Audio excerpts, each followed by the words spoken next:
Burkina Faso, formerly called Upper Volta, forged very good relations with Ghana in the days of J.J. Rawlings, because Mr. Rawlings and Captain Thomas Sankara, who is behind me on the projector screen, were very, very good friends.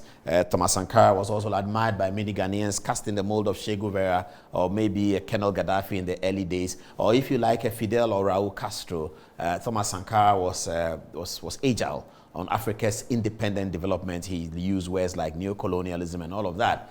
Eventually, Captain Sankara was failed to survive a palace coup of sorts. He was overthrown by one of his trusted generals, Blaise Compaoré, and Blaise Compaoré also occasioned the execution of Sankara.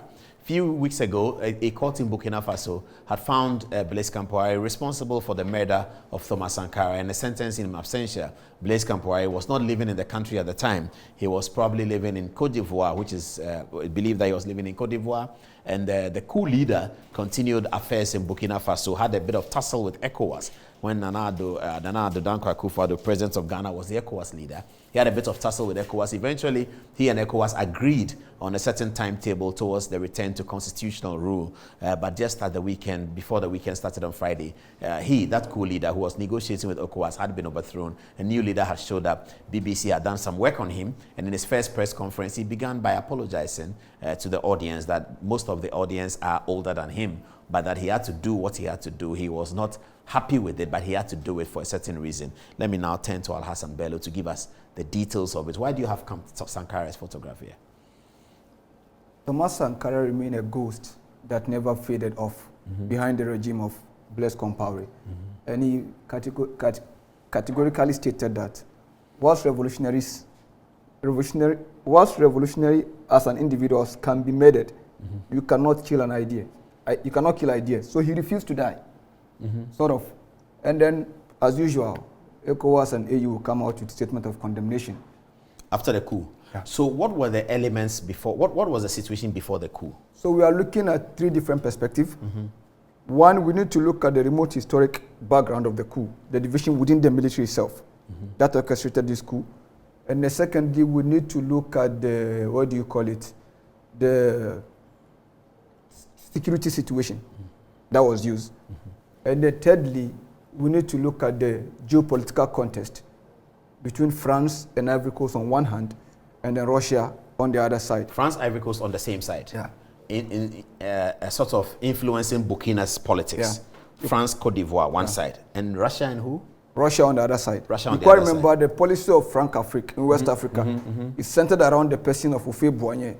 And the murder of Thomas Sankara was actually orchestrated by François Mitterrand, Houphouët-Boigny, and Blaise Compaoré.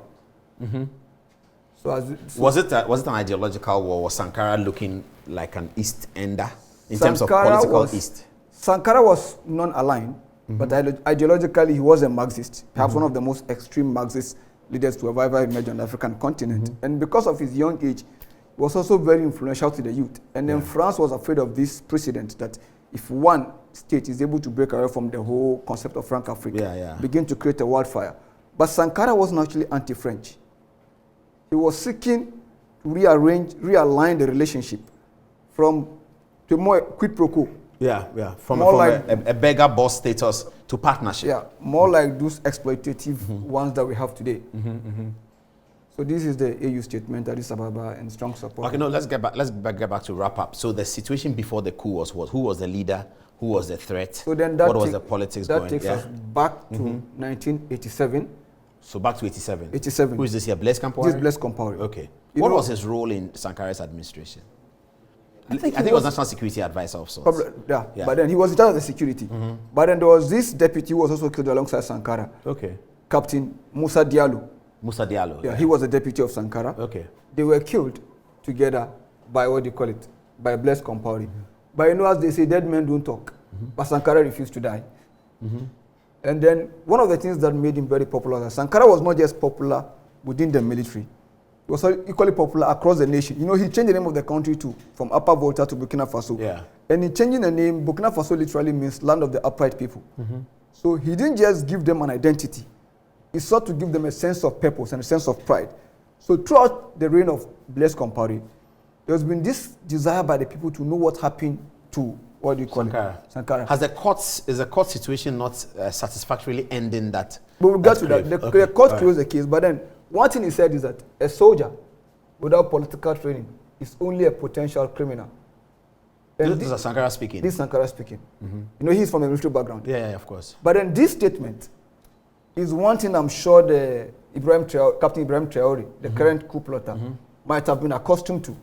What it creates is that it creates an army that is really loyal to the people, in quote, not the regime in power. So what Blaise Compaoré did when he got power was that he knew he couldn't trust the larger army because of the influence of Sankara. He created a different unit. So Burkina Faso always had this divided army. He created a different unit. Elite unit. Elite unit, RSP, Presidential Security Regiment. That was supposed to protect his life. He was afraid of reprisals and also secure the regime. So that was a unit that was used in this course of his 27 year to promote his oppressive policy. So that unit was what was dreaded by the population, not the larger army itself. The army has always been respected by the people. So that's a division now. Yeah. Captain Traore is from the main unit, the army itself. The regular army. And they have that influence and loyalty and more of like, they are more receptive to the people. And then moreover, I'm sure growing up, you should be accustomed to the ideas of... He was born after Sankara had died. Yeah, Sankara was killed 87. He was born, I think, 88. Okay. So he was very young. But growing up... No, Sankara died, he was not born. Yeah, he wasn't born. Okay, but he must have grown up to read about... Yeah. And hear his parents talk about Sankara. Whether coincidentally or by design, is of the same age and rank now as captain, as Sankara when he came to power. Yeah, Blaise Compaoré was captain too. Yeah. But I'm talking about the age. Okay, Sankara was 34 at the time of his assumption of power. He was equally a captain. Ibrahim Traore is equally a captain in the same age, 34. But then, so now, what happened is that Damiba is from the unit that is loyal to Blaise Compaoré. Damiba is the deposed leader now. He is the deposed leader now. Okay, what's happening to him, by the way? Where is he? You know, in terms of his safety and security, where is he? He negotiated his exit and left the country. Oh, they had time to do all that? Yeah, and that is what resulted to the anti-French riot we saw in the capital. You know, the first coup, the coup itself was on 30th, on Friday, right? And then on Saturday, there was this rumor that he went into one of the French military bases in the country. And then on Saturday evening, I think in the night, there was this counter-attack by his loyalists within the army, trying to regain control. I see. But then that also created, when the regime, the new guys announced that he was hiding the French embassy trying to mount a counter-attack, all of a sudden citizens poured out and were ransacking French embassy, French consulate, and French interests in Ivory Coast. Oh, I see. The regime announced during the fighting that Damiba is mobilizing a counterattack out of the French embassy. Whilst residing in the French military base. And so the citizens went out ransacking French interests. Yeah, French interests across the country. So that means immediately that suggests that the citizens were with the coup. They were agreeing with the overthrow of Damiba. Is that correct? Sure. But that's interesting. It dates back to so then how did he leave the country? So he negotiated his way out. With the new coup. You have it. Okay. Okay. Yeah. What happens is that you see, he's from the unit that is more loyal to what do you call it, to Blaise Compaoré. But that unit has never gained the respect of the people. But the larger army has always been loyal to the people. You quite remember when Compaoré was overthrown in 2014, there was this interim arrangement with Michel Kafando was leading the country. And there was this counter coup that was led by General Dindiri, who was the head of the RSP at the time of Compaoré. The RSP being the elite unit, the elite like unit. our 64. Yeah, Presidential Security Regiment. By then, General Dindiri was in charge. He was an ally of Compaoré. He was even believed to be part of the team that killed Sankara. So he mounted a counter coup to overthrow the interim government. So, but whilst he secured the control of the capital, the larger army threatened to march across the country to storm the unit in the capital if they don't relinquish power. So, cornered in the house and pressured by ECOWAS, Dindiri had to give way for the interim government to be reinstalled. So, afterwards, the unit was dissolved. The RSP was dissolved and spread across other components of the armed forces. But then they still had that sense of entitlement and loyalty to him. To Blaise Compaoré. To Blaise Compaoré, okay. So, you know, this is a statement they issued. One of the, in their whole... Who is issuing the statement? The spokesman for the... For the coup. Yeah. So but the same person equally announced the coup of Damiba. This is the man, the same individual. Yeah. This is a Traore. No. Not Traore. Somebody in Traore's camp. This is Traore. Yes. And this is Damiba. Yeah, that's Damiba. Who is making the announcement? The spokesman for the junta. It's a palace coup. Yes, spokesman for Traore. No, spokesman for Traore. Was Traore part of Damiba's administration? He was part of the unit, the military. The elite one? No, he was part of the administration, the junta. He was part of the junta. Part of the junta. So he was occupying, he had a role to play. Yeah, but he wasn't a front man. Okay. They had an agreement. But one of the things, the issue was that they said, we have decided to take responsibilities driven by a single ideal, the restoration of security and integrity of our territory. The soldiers announced on the state. Faced with deteriorating situation, we tried several times to get Damiba to refocus the transition on the security question. Damiba's action, they felt, but then Damiba's actions gradually convinced us that his ambitions were diverting away from what we set out to do. We decided this day to remove Damiba. Okay. I remember Damiba touted himself as this sort of security expert, this military strategist. He even published a book titled West African Armies and State Response to Terrorism or so, in which he postulated some theories or way of fighting terrorism. But then under his watch, the state lost about 40% of its territory to the terrorists. Oh, I see. So now the state is in control of just 60%. That was one of the... Which terrorist? The Islamists, the jihadists. Russian or jihadists? No, the jihadists. The jihadists, okay. There's this, what do you call it? As you can see, these three countries, Mali, Niger, Burkina Faso, are facing intense, terroristic, a challenge to their territorial sovereignty. Yeah. So he touted himself as the genius who could do the magic. But under his watch, they lost more territory. So, but then, also, this statement is only a way of justifying the coup. But the straw that broke the camel's back actually was his attempt. That's why they said he was focusing on the transition, not the security. Despite a pending court order that Blaise Compaoré should be jailed for the murder of Sankara, he rather invited Sankara and Compaoré into the country for some sort of some political dialogue with all political forces. Also, Blaise Compaoré found himself back in Ouagadougou. Yeah, he came to Ouagadougou despite a court order. And that was the straw that broke the camel back. And they were supposed to discuss matters about the transition. Yeah. But why is that wrong? I mean, if you're discussing transition or giving the court's verdict against him. One, the larger military, knowing that they were neglected by Compaoré, were never really in support of him. But because they were just incapacitated, they couldn't mount any challenge to his reign. Secondly, for killing Thomas Sankara, he's always never enjoyed public support. And then the subsequent trial just, confirmed what the people have always believed. So bringing him in was like weakening yourself. But he had to do that because he felt cornered within the ruling junta. There was this argument on whether to employ Wagner group. The West will call them military, mercenaries, but then Russia see them as private military contractors, which they are, unless we can dispute whatever then. There was this argument whether to employ them because Mali has employed them in the fight against jihadists. Who was thinking of employing them? Damiba? There was this debate.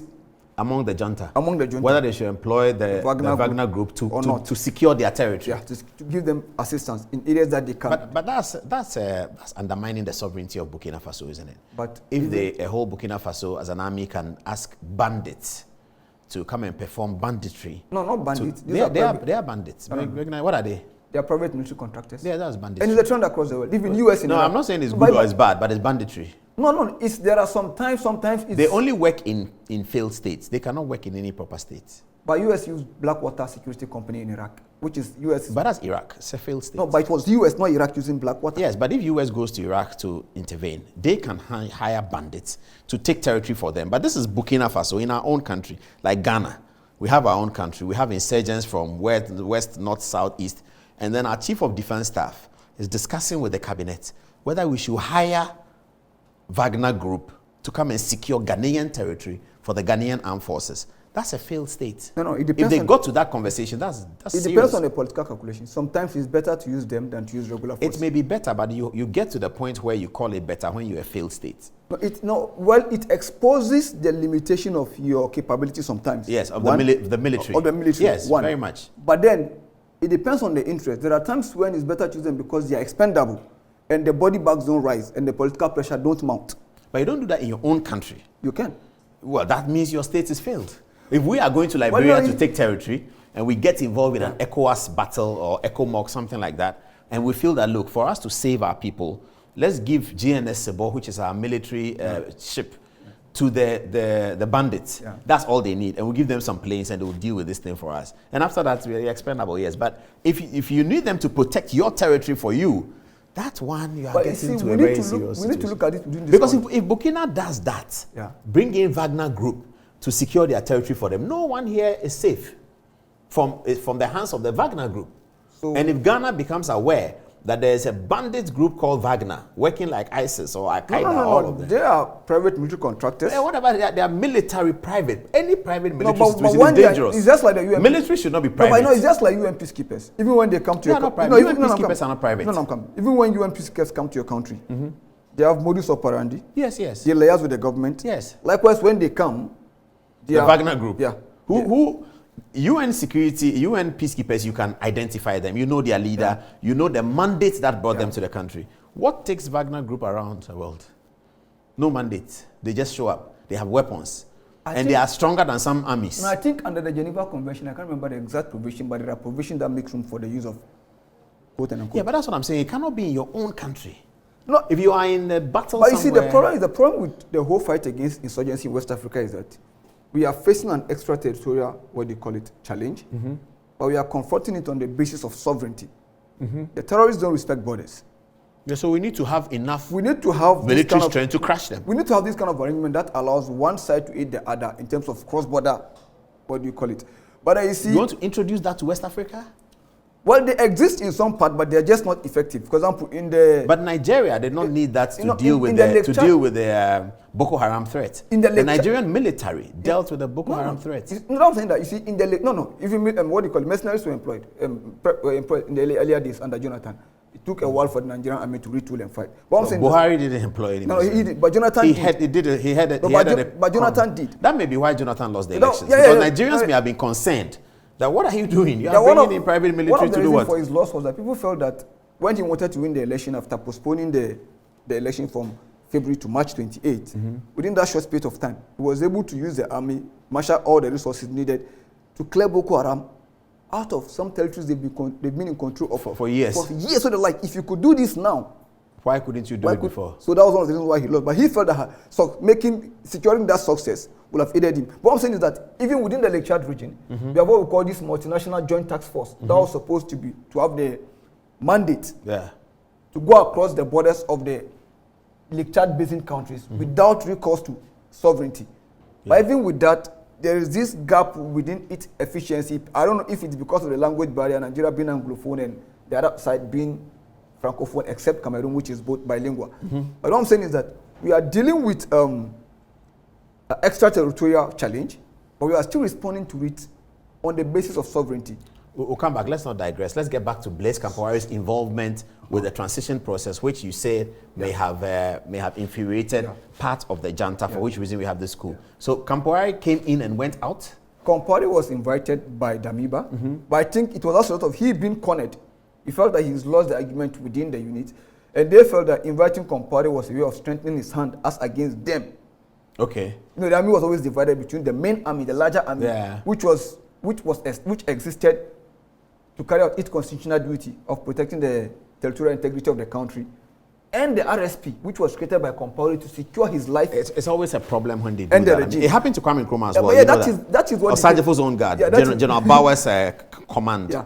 And it happened to J.J. Rawlings as well, so 64 Infantry Battalion. Yeah, so there was that division. So they felt that now bringing Compaoré was a way of trying to marshal or regroup that unit that was dispersed across the country.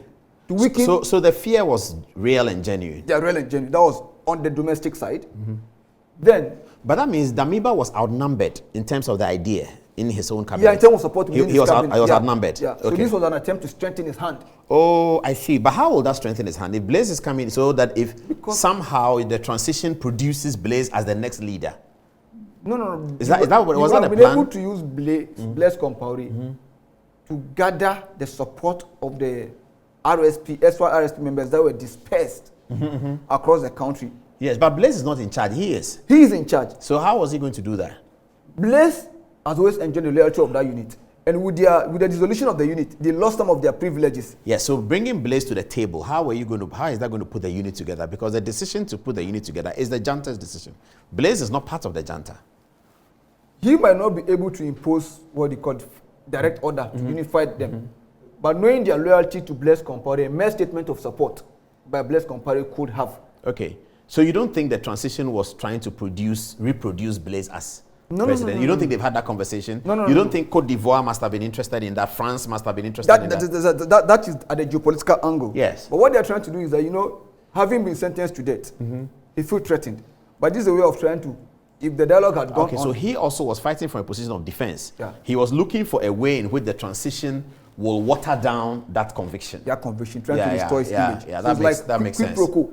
Yeah, a very big quid pro quo. Yeah, but how difficult was that to cut that deal with the entire junta? It's not complicated. You see, one thing about leaders is that the longer you stay, the more you step on people's toe. Yeah, but if this is the deal that Blaise Compaoré wanted, yeah, that let's cut a deal with the junta, and I want you to water down this thing. So there's a quid pro quo. You tell them, okay, you also have to come publicly and admit regret for the murder of Thomas Sankara. Let's reinstate Sankara in his proper position and give him a state burial. That's a quid pro quo that the military could have asked for. And then he asked for this, we asked for that, and then we are bringing Burkina Faso together again. That would have been easy had the junta itself been made up of just the RSP members. No, you dissolve the RSP is a correct decision because you are trying to unite the country and you're trying to strengthen the military. Yeah. So like we dissolved 64, as soon as Nkrumah was overthrown, the Osagyefo's own guard was dissolved. So dissolve that. Yeah. But Blaise Compaoré, he's led the country for 27 years. He's done some positive things. There's no doubt about that. He's put Burkina Faso on the map. They are exporters of tomatoes and all that. The agriculture is working. Well, the credit of those things can be taken by Sankara, no problem. Because the land reform and everything. Yes, but he was there, he implemented. He could have decided not to implement it. And he was close to Sankara, so you can say he borrowed some of the ideas from Sankara. Fair enough. But he's developed the country this way. Bagri Dam, tomato export, pepper export. Côte d'Ivoire, Burkina is doing well. Ghanaians sometimes don't understand why we import millions of tomatoes from Burkina Faso. So yes, for that context, and to move the country forward, he's worried about his conviction. Really, you convict him for murder and you put him in jail forever. What does anybody get? The issue, though, is that we have to restore Sankara's place in Burkina Faso. Yeah. And we have to restore Sankara's family in Burkina Faso. So you cut that deal. Okay, well, fair enough. You can become whatever. You have to publicly regret the murder of Sankara, if possible. Take responsibility for it. And announce a date for the funeral of Captain Thomas Sankara. A state burial where Burkina will recognize his work, and then we can live in there and then move forward as a country. Is that a difficult deal to cut?